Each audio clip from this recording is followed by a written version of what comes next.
Dinas Perhubungan Banjarmasin meminta kepada seluruh pelaku usaha angkot kuning wan putih biru untuk kada tersinggung dengan hadirnya bis Trans Banjarmasin. Kehadiran bis Trans Banjarmasin adalah dalam rangka mensejahterakan bubuhan supir angkot dikarenakan pihaknya baru saja melakukan rekrutmen driver bis tersebut.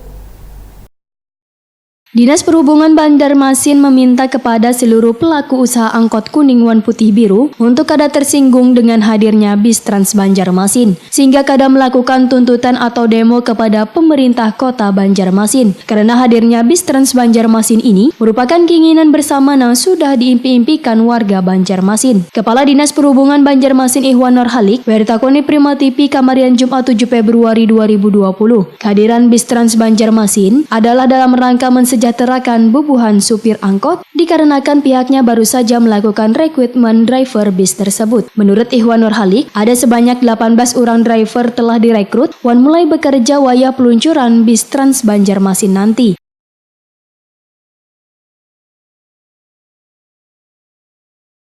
Berapa banyak Pak BRT ini Pak? BRT-nya untuk sementara baru 6 ya, dengan 18 driver. Nah, insya Allah bulan Juni itu sudah tambah lagi 6 tinggal 12. Nah, kita harapkan sampai akhir 2020 itu kalau bisa 20 unit. Dan sudah peak, jadi sesuai rencana awal saya bahwa minimal 12 unit ini itu tidak boleh melayani lebih dari 2 trayek, 2 koridor. Jadi 2 koridor ini yang 12 itu hanya 2 koridor, sisanya 11 koridor itu akan kita lempar ke masyarakat. Siapa yang mau investasi silahkan. Jadi 2 koridornya sebagai pancingan, karena kita sudah hampir 15 tahun untuk melakukan peremajaan terhadap angkutan massal kita, ternyata nggak bisa.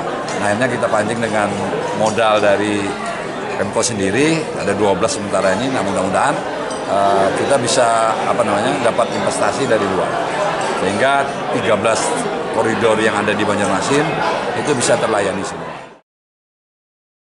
Sementara setelah dilakukan peluncuran, maka langsung akan diuji coba di 2 koridor. Penumpang pun kada dipungut biaya atau alias gratis. Warga bisa menikmati semua fasilitas di dalam bis ini, mulai dari pendingin atau AC dan berbagai macam sarana lainnya. Warga bisa memanfaatkan layanan gratis ini dengan sebaik-baiknya.